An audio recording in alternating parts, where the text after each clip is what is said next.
Dominus vobiscum, et cum spiritu tuo,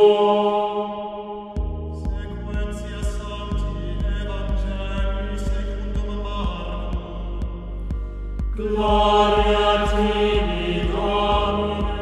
Les bâtiments du musée sont dans un ancien couvent et cette expo Au nom du foot du coup prenait tout son sens puisque Au nom du foot veut vraiment interroger la position de la société par rapport au phénomène football au XXIe siècle. La question est posée, est-ce que c'est la nouvelle religion? Et donc toute l'exposition est tournée vraiment sur cette question de la place de la religion mais aussi de la structure du football. On a deux univers complètement opposés et pourtant en termes de structure, en termes d'habitude, en termes de rituels, et c'est ce que l'exposition propose et démontre, c'est que ce soit le supporter, que ce soit le joueur, que ce soit le cadre footballistique, à un moment donné, il y a toujours un petit clin d'œil à cet univers de foi ou en tout cas de conviction. Vous avez une approche du palmarès et de l'historique du RFCL, du Standard, des différents clubs de division, mais aussi des Diables Rouges.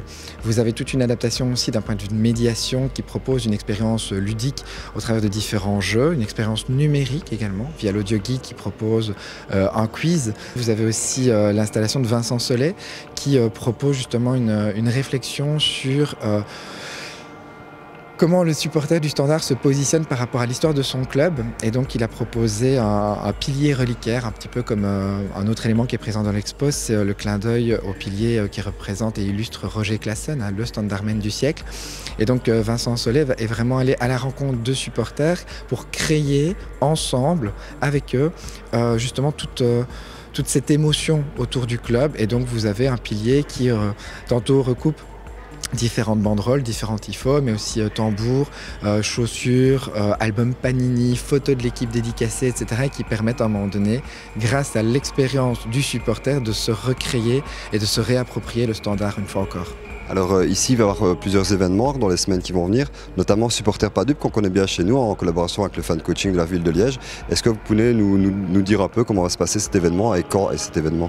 Donc c'est jeudi prochain, jeudi 12 octobre à 20h. Les réservations se font au 04 279 20 16 ou via l'adresse mail info@viewallonne.be pour avoir les différents renseignements et les modalités d'inscription. Pour ceux qui ne connaîtraient pas encore Supporter Pas Dupe, vous pouvez nous parler un peu du déroulement de cette soirée, comment ça va se passer, qu'est-ce que c'est Supporter Pas Dupe? C'est vraiment en fait la rencontre de cette vie de supporter, ce que ça représente, ce que ça vit au quotidien, comment ça bouge, ce que ça traverse aussi comme doute, comme aléa, comme encouragement par les supporters, entre supporters, mais aussi vis-à-vis de son équipe. Et donc c'est un spectacle, une performance qui est proposée et écrit par les supporters et qui permet vraiment de déambuler avec le groupe pour, à l'occasion de ce spectacle, de découvrir justement de cette réalité de fans de foot. Les abonnés du Standard vont pouvoir avoir le privilège de venir visiter cette exposition pendant les vacances de tout ça. Est-ce que vous pouvez nous dire un peu plus sur les modalités de ceci? Oui, tout à fait. Donc les 2, 3 et 4 novembre, donc pendant les vacances de tout ça, n'hésitez pas à venir. Sur présentation de votre carte de membre, vous allez avoir la possibilité justement d'avoir l'entrée gratuite plus 3 accompagnants. Donc vous avez vraiment la possibilité de découvrir à votre guise l'exposition et de vous faire votre propre expérience.